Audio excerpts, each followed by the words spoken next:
Hi, this is Alex from phpacademy.org, and this is a video tutorial for the new Boston.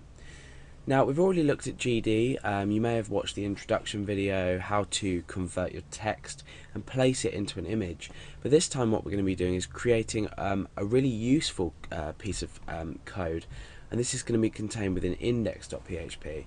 And what this is going to do is it's going to read in an image from our browser URL. So let's just go over to our browser. You'll have something like image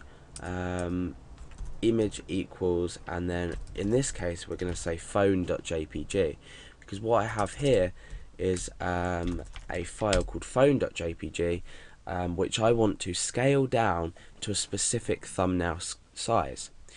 Now you may think, oh, resizing an image might be easy, but what we need to think about is first of all, we need to think about the aspect ratio and maintaining the aspect ratio. And by this, I mean that when we scale it down, we don't want to set a predefined width and a predefined height for our image. Let's say we had a really long but short in height wise image.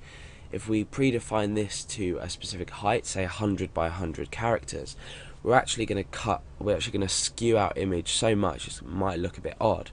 So what we want to do is we want to resize an image to a thumbnail acceptable size, and you can play around with these properties in the code. Once we start writing them, you'll see which values you can change and which you probably can't. And our image will be scaled down to this size, and every image will end up at roughly the same size. So you're going to have a thumbnail size image, and because you can use oh no, let's not open our code just yet. Because you can, let's go back, do something like image equals phone.jpg. It means that when you're doing say file uploads, say you're uploading files, what you can actually do in the process of uploading your file is call this, and it will generate a thumbnail for you.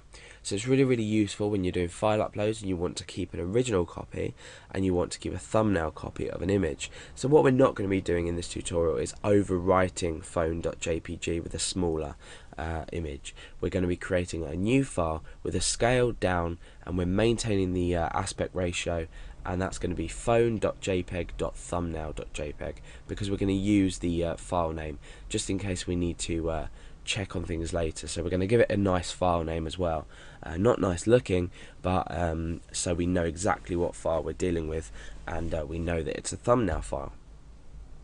So let's go ahead and start writing out our code. Now, what's the first thing we need to think about in GD, the GD library, when we create our document? And what we need to do is we need to think about setting our header type. We can do this to preview it. I mean, what we're going to be doing in the end is saving this file, so we don't necessarily need to change the content type, I don't think, but we'll do this anyway. So we use the header function that you may have come across before, and inside here I'm going to say content type, and I'm going to do a colon. So I've got content type, the hyphen in the middle, and now I'm going to say image/JPEG. And what this is going to do, it's going to change the content type of the page to a JPEG image, because we're going to be reading in a JPEG image, and we're going to be creating an image, a JPEG image, as the scaled down version. So we're not dealing with any other file formats except for JPEG in this example. Okay, so now what we need to do is we need to check for the input. So we need to check that a user has supplied an argument to our URL. So using this get variable, we need to say if is set $_get image, then complete the rest of our code. So inside here is going to be the rest of our code. If we haven't supplied an image in here, and by here I mean in around here, so image equals phone.jpg, this value here would equal phone.jpg, then there's no need to run the rest of our code, because we can't create a thumbnail from an image that we haven't already specified. So let's create a new variable called image, and let's set this to the get variable. And the reason I'm doing this is so I can use this image variable later on in the program, in the code, sorry, and reference it a lot easier. Okay, so there's a few things we need to do now, and that is first of all get the size of the image. And when we use the getImageSize function, we actually create an array of the sizes, the dimensions of the image. So it sounds probably complicated, but let's go ahead and do it, and you can see that it's not at all.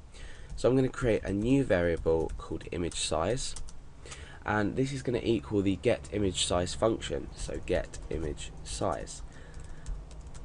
So now what we're already doing is we're creating ImageSize variable, which is here, and this is going to be an array.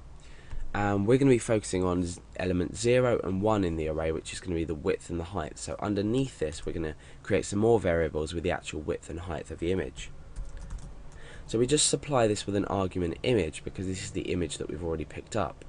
So let's go ahead and comment out this header part, and I'm going to write the code to get the image width and the height, and then we're going to test that this is working. So I'm going to say image width, and this is going to be equal to image_size, then in brackets. So remember, image size is an array, so now we're taking an element of an array, and I want element 0. This is going to return the width of the image. Now we can go ahead and do the height. So image height equals image size, and then we have 1 this time, because instead of 0 being width, 1 is height. So let's go ahead and echo both these values out. Let's just append a break onto the end of this line, so everything looks okay. So let's come back to our page. So what's going to happen now is we're going to read in phone.jpg as this image variable here, which we've already checked for and then preset. So now what we're doing is we're grabbing the image size from the file that we've specified. So let's go ahead and press enter and see if it works. Okay, so my image is 730 by 410. Let's just take a look at the image itself. We're not going to obviously measure it ourselves, but we can just double check that it's about that. So at the full size scale version, I would say, yeah, this is about the dimensions that we've already returned, so 730 by 410.